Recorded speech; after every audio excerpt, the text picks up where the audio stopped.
Yesterday's Grand Prix took place in Austin, Texas. We saw Ferrari dominate, securing both first and second place. Welcome to Penn State Sports Day. I'm Sophia Koch, joined by Christina, Rutherford, and Josh Bartosik. Tonight we'll discuss Formula One's Austin Grand Prix. Liam Larson returned to F1, replacing Daniel Ricciardo at VCARB after the last 18 races. We saw Max Verstappen return to the top in this week's sprint, and Charles Leclerc took his 8th win. Also, we saw a struggle from Mercedes, and Lando-Norris secured pole in qualifying after George Russell crashed out in Q3. Christina, what were some of your thoughts on the securing of the pole position, along with some of your thoughts on qualifying? Okay. Well, Sophia, I think it was quite an interesting qualifying we had with some shakeups, with George crashing at turn 19 in Q3, resulting in everyone's second fast lap getting canceled, securing Lando's pole with his original fast lap. And then along with Mercedes, they had some issues with George getting out in Q1 of the qualifying. And then Liam Lawson, though, even though it was his first race back in F1 since he replaced Daniel Ricciardo last year, he did do pretty well in his qualifying. However, that did not matter as he had a 60-place grid penalty.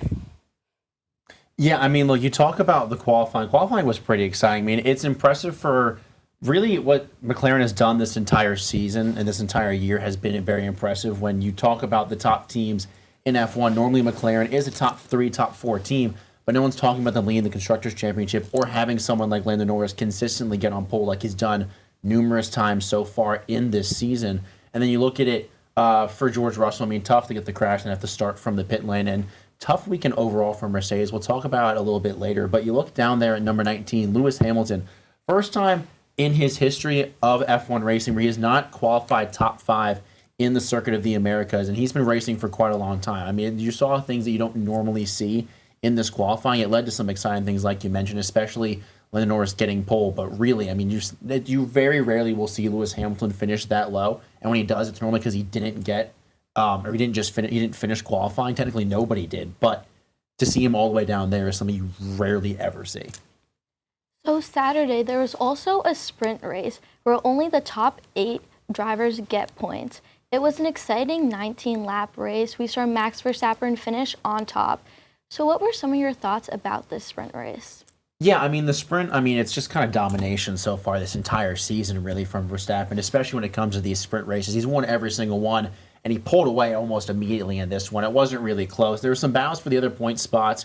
We saw some really good battles near the end there. Alongside, really, this battle between second and third, Carlos Sainz and Lando Norris were battling almost the entire way. We heard about both Mercedes cars struggling with their tire degradation as well, which, again, adds to the bad weekend that Mercedes had. It just kept piling on, and it got worse on Sunday, too. But for Max Verstappen, it doesn't necessarily seem like a lot. I mean, you look, it's only a 2-point difference in the points for first versus third in the sprint race, but Verstappen needs every single one of those points to stay ahead of someone like Lando Norris, who has been the best challenger we've had since it was Verstappen versus Hamilton a few years ago. And maybe you can put the argument when it was Verstappen versus Leclerc 2-3 years ago up until before this point of the season where Verstappen really took charge of the Drivers' Championship. Lando Norris is his only competitor, and to be at any amount of points that he can over his competitor from that McLaren car, it's going to put him in a better spot, and that's what he did this weekend, especially in that sprint race.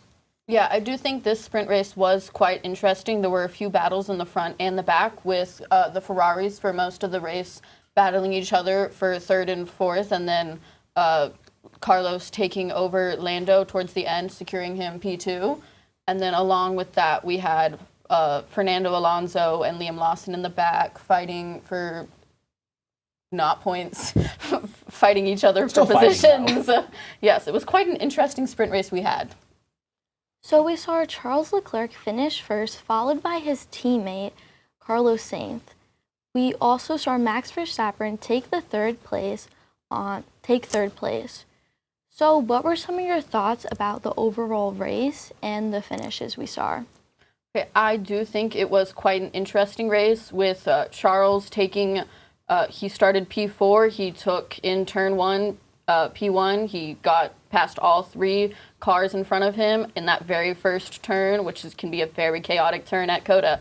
And then we saw Lewis crash out in lap 3 at turn 19, which is exactly where his teammate George crashed out in Q3. And then George, starting from the pit lane, he had a good race where he ended up in P6. And then I think that most of the teams, except for Williams and Ferrari, did bring upgrades. And for Ferrari, it worked in their favor. McLaren, not as well as it could have. And Red Bull seems to be improving from where they had since failed with their upgrades. Yeah, I mean, McLaren, I think a couple of races so far this year that you could really point to that they've missed opportunities, this being a big one as well. And, talking about that McLaren car and Lando Norris, I want to go back to that penalty that Lando got near the end of that race. I don't think it should have been a penalty personally on Lando. There might be a bit biased. I am more of a McLaren fan than Red Bull. But, look, we saw that back on the very first turn in lap 1 where Lando got driven off the track already. He was forced off the track by Verstappen alongside Carlos Sainz as well in that turn, and it allowed for Leclerc to take P1.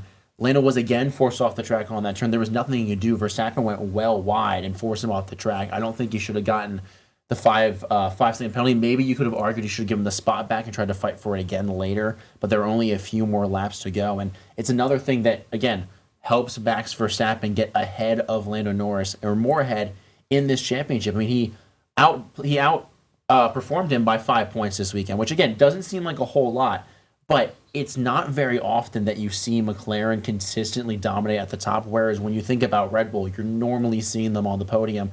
A lot of things have to go right. They have gone right so far this season for McLaren in terms of getting on the podium, but they're going to need a miracle finish to try and win the Drivers' Championship for Lando Norris.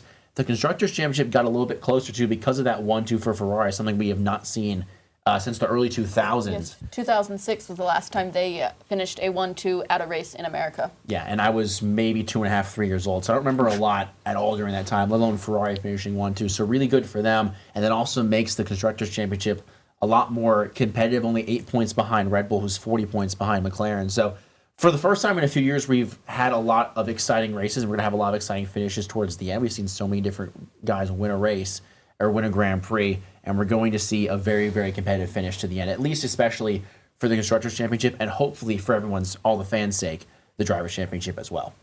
Christina, would you agree with him with his opinion on the penalty that Norris received? I think I'm going to leave that job to the stewards because I am not the FIA, and it all just depends on your camera angle. I am a Lando fan, but I'm like, if he was off before the apex and they're saying he was, I'm going to let them say he was off before the apex and that he overtook off of the track. There are 5 Grand Prix races left in the 2024 Formula One season. On October 27th, the drivers will head to Mexico for the next Grand Prix. That's all we have on F1. For Christina Rutherford and Josh Bartosik, I'm Sophia Koch. Hey everybody! Thank you for tuning into this edition of Penn State Sports Night. We hope you liked that segment. And we're sure there's other Penn State Sports Night segments that you are going to love as well. Be sure to subscribe to our YouTube channel for more content. And check us out on social media for updates and behind-the-scenes clips and pics. Follow us on Twitter at PSSN TV and on Instagram at PSU Sports Night to keep up with all the action. For all of us here at the Belisari Media Center, we are Penn State Sports Night.